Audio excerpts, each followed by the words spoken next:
This is Optimal Health Daily, episode 1221. Tips for burning more fat with cold thermogenesis and why icing really does work. Part 1 by Ben Greenfield of bengreenfieldfitness.com. And I'm Dr. Neil, your very own personal narrator. Hey there, happy Monday, and welcome to another edition of Optimal Health Daily, where I read some of the best blogs covering health and fitness, just like an audiobook, and always with a bit of my commentary at the end. Now we have 6 shows narrating blogs. Just search for Optimal Living Daily to find all of them.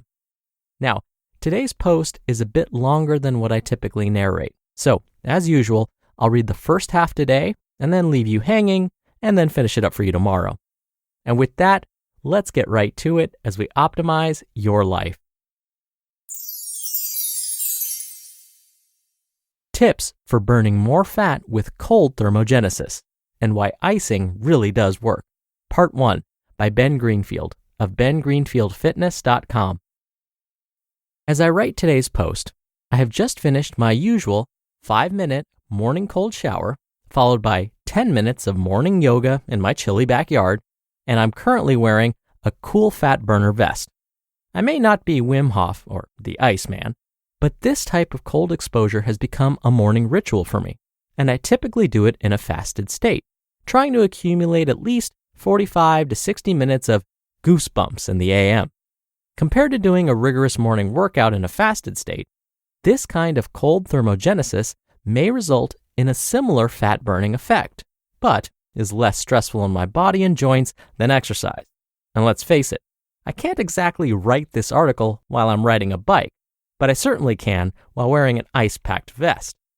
And lately, my chilly adventures don't stop with morning cold exposure. Later today, following my afternoon workout, I'll go shut down post-workout inflammation and rapidly cool my core by jumping in the nearby 56-degree Spokane River for a 15 to 20-minute soak while I catch up on my daily dose of NPR's Science Friday podcast. So, why do I expose my body to this kind of treatment? And what are the benefits? Well, you're about to find out. If you listened to my interview with Jack Kruse about cold thermogenesis, then you know that we discussed a host of benefits from frequent cold exposure done the right way, such as lowering body fat, increasing hormone levels, improving sexual performance and fertility, lowering blood sugar, cutting food cravings, improving adrenal function, fixing thyroid issues, enhancing immune function, improving deep sleep quality, increasing pain tolerance, and reducing inflammation. So, why does cold exposure achieve some of these benefits? Here's how. And for you science nerds like Dr. Neil, I'm going to include a list of studies at the end of this post. Some benefits of cold exposure. BAT activation. Brown adipose tissue, or BAT, is primarily found around your collarbones, sternum, neck, and upper back. It is a unique kind of fat that can generate heat by burning the regular white fat, also known as adipose tissue, that's found around your stomach, butt, hips, and legs.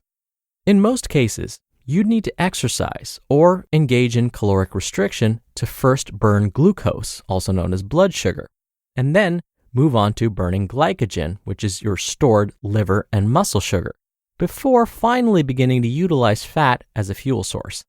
But BAT can immediately and directly burn white fat. Although BAT is found in all mammals, babies or individuals exposed to frequent bouts of cold temperatures tend to have higher levels of brown fat to generate heat and to help keep them warm. And while exercise and fasting can also both increase BAT, they don't hold a candle to cold. Before we move on from BAT, there are 2 important things you should know.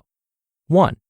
Via a process called mitochondrial uncoupling, cold exposure may also cause a metabolic upregulation and production of heat in not just fat, but also skeletal muscle. And 2, just recently, the journal Nature Medicine discovered that a protein called sarcoplasmin that, similar to BAT, can burn storage fat to maintain temperature. But research on this protein is limited. To get started with getting your BAT churning away storage fat, you can use something like the Cool Fat Burner Vest to keep your primary BAT areas activated.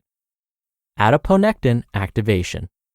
Adiponectin is a hormone released during cold exposure that breaks down fat and shuttles glucose into muscles, which then can lower blood sugar levels. This not only has an anabolic muscle repair effect, but can also enhance recovery.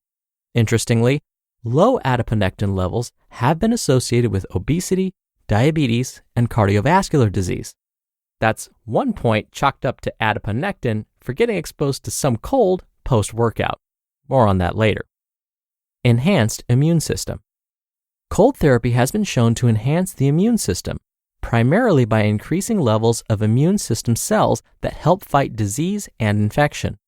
Specifically, cold exposure, likely due to its ability to stimulate norepinephrine release, can induce leukocytosis and granulocytosis, increase natural killer cell count and activity, and lead to a rise in circulating levels of interleukin-6, all of which can massively improve your immune system integrity. Increased cell longevity. mTOR is a protein found in humans. Perhaps you've heard that worms, fruit flies, and mice live longer when exposed to caloric restriction, and it's hypothesized that this is caused by downregulation of the mTOR pathway. Inhibition of the mTOR pathway can bring about cell autophagy, which is basically how your body cleans out metabolic junk within the cells. And this is the method via which cells may live longer and healthier lives. Cold exposure may mimic mTOR pathways, similar to caloric restriction and intermittent fasting. Basically, you can think of it as a combination of simultaneously increasing your cell's hardiness and health. To be continued. You just listened to part 1 of the post titled, Tips for Burning More Fat with Cold Thermogenesis, and Why Icing Really Does Work, by Ben Greenfield of bengreenfieldfitness.com. Dr. Neil here for my commentary. Growing up, were you ever told that wandering out in the cold without a coat would cause you to catch a cold? Well, as Ben mentioned in his post, that's a myth. I shared this little tidbit in one of my health classes that I teach. As soon as I announced this, one of my students raised their hands and said, well, if cold weather doesn't increase our chances of getting a cold or getting sick, then why do so many people get sick in the wintertime? Now, this logic seems rational on the surface, but if we dig a little deeper, we can quickly pick this argument apart. There are many reasons why fall and winter seasons may increase our chances of getting sick. It could be for a number of other reasons besides getting exposed to colder weather. For example, it could be because we're exposed to less sunlight. Fall and winter months mean shorter days, so our exposure to sunlight decreases. Well, what does that have to do with sickness?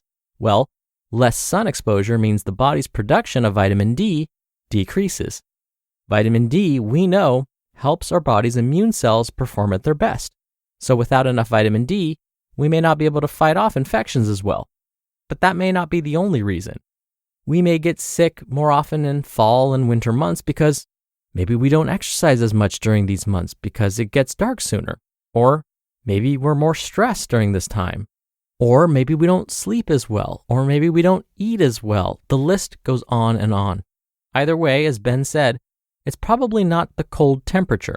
In fact, the cold may be helping our bodies become better equipped to fend off viruses and bacteria. All right, that'll do it for today. Thank you so much for listening. I'll be back here tomorrow to finish up this post, so I'll see you there where optimal life awaits.